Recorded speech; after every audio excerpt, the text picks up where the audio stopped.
Assalamualaikum warahmatullahi wabarakatuh.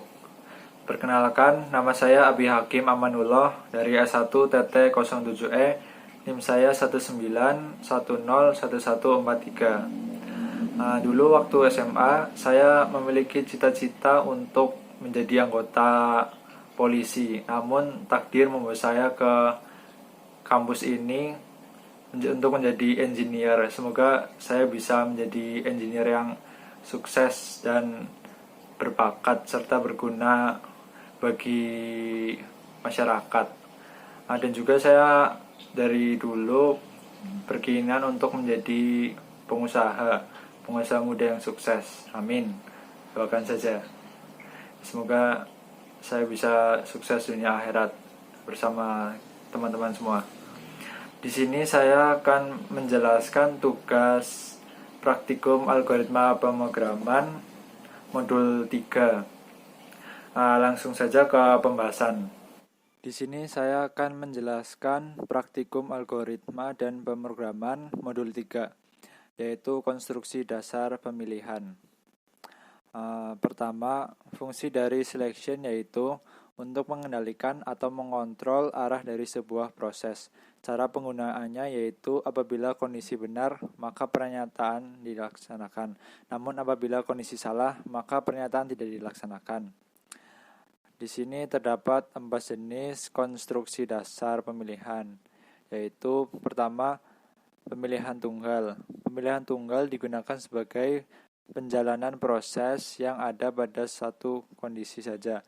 Jika kondisi terpenuhi, maka proses yang ada di dalam kondisi tersebut akan dijalankan, dan jika kondisi tidak terpenuhi, maka tidak ada proses yang dijalankan. Kemudian yang kedua, pemilihan ganda. Pemilihan ganda digunakan untuk menjalankan proses yang ada pada salah satu kondisi dari kemungkinan dua kondisi yang ada. Jadi jika kondisi pertama terpenuhi, maka hanya proses yang ada di kondisi pertama saja yang dijalankan. Sedangkan proses di kondisi kedua dilewati dan juga sebaliknya. Kemudian yang ketiga, pemilihan majemuk. Digunakan untuk menjalankan proses yang ada pada salah satu kondisi dari banyak kondisi yang ada.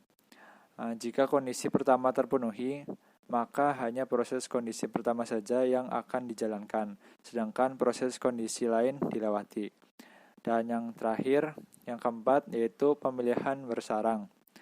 Pemilihan bersarang terjadi ketika struktur pemilihan juga terdapat pada instruksi yang ada di dalam suatu kondisi pemilihan. Dengan kata lain, terdapat struktur if di dalam struktur if sebelumnya. Jika kondisi if sebelumnya terpenuhi, maka konstruksi if yang ada di dalamnya akan diperiksa dan instruksi di dalam kondisi 2 yang terpenuhi akan dijalankan. Kemudian di sini terdapat struktur switch case dan struktur if else. Pertama saya akan menjelaskan struktur switch case. Apa itu?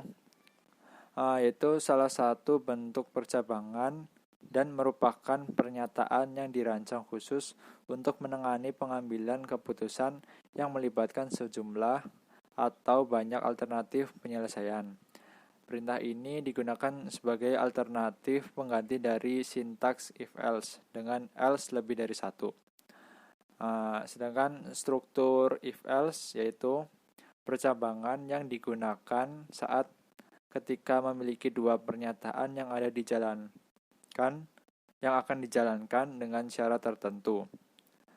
Perintah if-else ini digunakan untuk lebih dari satu kondisi.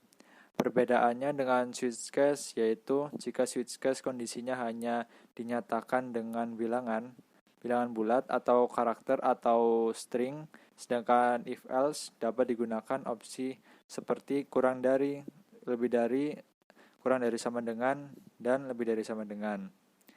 Kemudian operator ternary.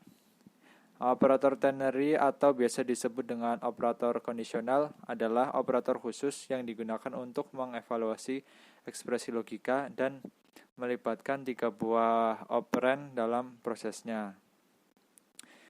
Cara penulisannya yaitu ekspresi, tanda tanya, nilai 1 sama dengan nilai 2 titik koma. Masuk ke programnya, ini adalah program yang telah saya buat. Saya membuat program jadwal tes SKD kedinasan. Di sini terdapat 3 sesi 1, 2, dan 3. Pertama, di sini saya menggunakan include your stream. Deklarasi include bisa kita anggap sebagai bilangan program yang ingin kita gunakan dalam program. Kemudian ini pustaka IOStream. Library ini berisi fungsi-fungsi untuk melakukan input output. Kemudian di sini berikutnya using namespace std. Std sebenarnya bisa kita tulis di sebelum checkout atau check-in. Namun jika kalau kita tulisnya di awal sini akan mempersingkat tulisan, jadi tidak ribet. Kemudian inMind ini wajib ditulis gunanya untuk kita mengeksekusi program yang akan kita jalankan. Kemudian pilih. Setelah itu checkout di sini gunanya untuk menampilkan di layar output nantinya. Jadi nanti di layar output yang keluar tulisan ini jadwal tes SKD kedinasan, kemudian sesi 1, sesi 2, sesi 3, dan pilihan hari. Kemudian tanda petik di sini, petik seperti ini wajib kita ketik supaya tulisan ini dapat keluar di layar outputnya. Berikutnya kita menggunakan struktur switch case pilih. Ini pilih di sini supaya program dapat terpanggil, program yang akan kita panggil dapat terpanggil karena di sini pilih sehingga switch di sini pun juga harus switch pilih. Seperti itu. Kita menggunakan switch case seperti yang dijelaskan sebelumnya. Switch case ini gunanya untuk percabangan. Karena kita akan membuat program yang berupa percabangan. Pertama di sini ada case 1, case 2, case 3. Case 1 berisi checkout tanggal 13 Juli 2020, kemudian tempat sesuai pilihan awal registrasi. Kemudian break ini gunanya untuk memberhentikan checkout. Ya. Berikutnya case 2. Case 2 berisi checkoutnya berisi tanggal 27 Juli 2020. Kemudian tempat sesuai pilihan awal registrasi. Kemudian lanjut yang terakhir case 3. Case 3 checkoutnya berisi tanggal 10 Agustus 2020. Tempat sesuai pilihan. Kemudian return 0. Jadi ini merupakan program inti dari program yang ada di sini. Ini merupakan program intinya. Kemudian kita coba jalankan programnya. Di sini kita tinggal pilih mau sesi 1, sesi 2 atau sesi 3. Kita coba sesi 1. Klik 1, kemudian enter. Maka program yang akan terpanggil itu case yang pertama. Karena di sini saya tulis case pertama.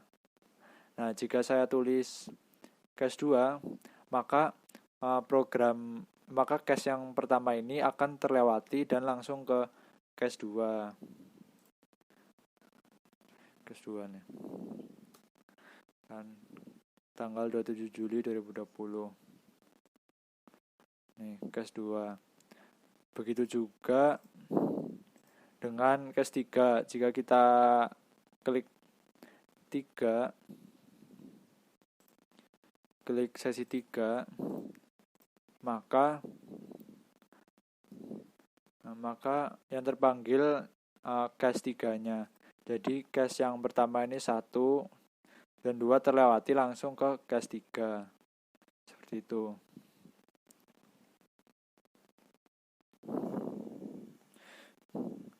Kemudian kita lanjut ke flowchart-nya. Di sini flowchart-nya pertama itu mulai. Setelah mulai, kita pilih jadwal tes SKD kedinasan.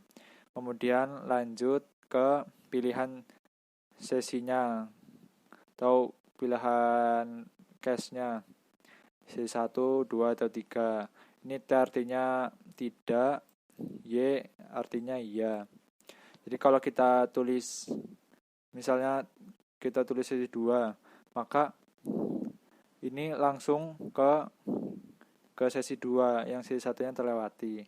Namun jika kita misal yang pertama sesi 1, kita klik 1, kemudian programnya akan berjalan, kemudian yang keluar ini ke satunya. Seperti itu. Begitu juga yang 3. Kalau kita klik 3, sesi 3, maka sesi 1 dan 2 dilewati dan menuju sesi 3. Kemudian program yang keluar ini, checkout-nya yang keluar ini tanggal 10. Kemudian selesai. Demikian penjelasan yang dapat saya sampaikan. Apabila ada kata-kata yang kurang jelas, mohon dimaafkan. Sebagai penutup, saya akan memberi quotes. Kita semua pasti bisa, asal ada usaha. Jangan cuma sekedar wacana. Dan jangan lupa berdoa. Wassalamualaikum warahmatullahi wabarakatuh.